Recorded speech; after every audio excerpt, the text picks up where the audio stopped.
বাদামগুলো হচ্ছিল অপশনাল, যদি আপনাদের ভালো লাগে তাহলে দিতে পারেন, আর না লাগলে কোনো প্রয়োজন নেই।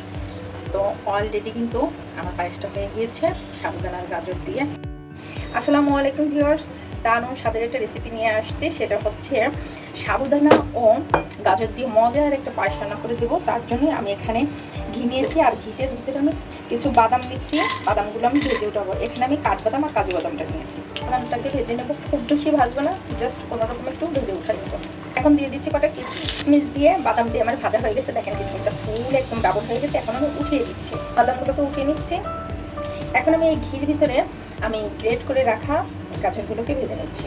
আমি ফুল একটা গাজর নিয়েছি, আর এই গাজরটাকে আমি খুব সুন্দর করে ভেজে নেবো। কারণ গাজরটা ভেজে নিলে গাজরের যে একটা কাঁচা গন্ধ আছে, সেই গন্ধটা চলে যাবে। আর গাজরটা ভাজার সময় কিন্তু অবশ্যই ঘি দিয়ে ভাজবেন, তাহলে পরে পায়েসটার স্বাদটা কিন্তু খুবই দারুণ আসবে। গাজরটাও কিন্তু দেখেন অলরেডি ভাজা হয়ে গিয়েছে। এখন আমি গাজরটাকে খুব সুন্দর করে উঠিয়ে নিয়েছি। যে গাজরটাকে দেখেন কত সুন্দর ভেজে নিয়েছি। একদম খুবই বেশি ভাজা যাবে না, জাস্ট কাঁচা গন্ধটা হওয়া পর্যন্ত আমরা ভেজে নেব। এখন আমি গাজর ভেজে নিয়েছি, এই প্যানের ভিতরেই আমি দুধ দিয়ে দিচ্ছি। এখানে আমি ফুল 1 কেজি দুধ নেব। এই পর্যায়ে জালটাকে আমি হাই স্পিডে রেখেছি, দুধটা বলক আসা পর্যন্ত আমরা একটু অপেক্ষা করবো। অলরেডি কিন্তু দুধটা বলক এসে গিয়েছে। এখন আমি এর ভিতরে আগে থেকে দেখেন সাবুদানা ভিজিয়ে রেখেছিলাম, আর সাবুদানা ভিজিয়ে রাখার জন্য কত বড় বড় হয়ে গেছে আর একদম পুরো নরম হয়ে গেছে। আমি এই সাবুদানাটাই এখন দুধের ভিতরে দিয়ে দিচ্ছি। আগে থেকে ভিজিয়ে রেখে সাবুদানাটা যখন আমরা পায়েস করবো, আগে থেকে ভিজিয়ে রেখে দিলে সব থেকে বেশি উত্তম হয়। তাতে করে কি হয়, সাবুদানাটা খুব দ্রুত ফুটে যায়। গরম দুধের ভিতরে সাবুদানা দেওয়ার সাথে সাথেই দেখেন সাবুদানাগুলো কতটা আরও ফুটে গেছে।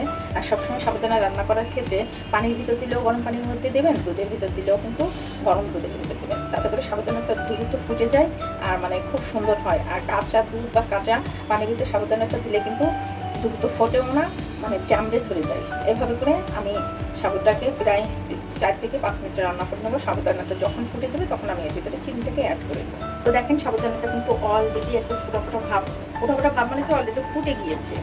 এখন আমি এর ভিতরে আস্তে আস্তে করে গাজরটাকে দিয়ে দিচ্ছি। চিনিটা দেবো গাজরটা দেওয়ার পরে। গাজরটা দেওয়ার সাথে সাথে কিন্তু দারুণ একটা কালার চলে আসবে। দেখেন খুবই দারুণ একটা কালার চলে আসছে, আর দেখতে কিন্তু সেই কিউট লাগছে। স্বাদ বাড়ানোর জন্য একটুখানি লবণ দিয়ে দিলাম, পরিমাণ মতো চিনি দিলাম। আমি খুব বেশি চিনি দেবো না, খুব বেশি চিনি কিন্তু পায়েস সেমাই যেটাই হোক মজা লাগে না। একটা স্বাদ মতো চিনি দিলে সেই পায়েস সেমাইটা বেশি মজা লাগে খেতে। এইভাবে চিনিটা দেওয়ার পরে আমি খুব সুন্দর করে আরেকটু নেড়ে দিচ্ছি। আর চিনির থেকে তো অলরেডি একটা পানি বেরিয়ে হয়। এখানে আমি এলাচের গুঁড়িটাকে দিয়ে দিচ্ছি। এলাচের গুঁড়িটা দিলে পারা খুব সুন্দর একটু ফ্লেভার আসবে। আপনারা চাইলে আস্তে এলাচটাও দিয়ে দিতে পারেন এর ভিতরে।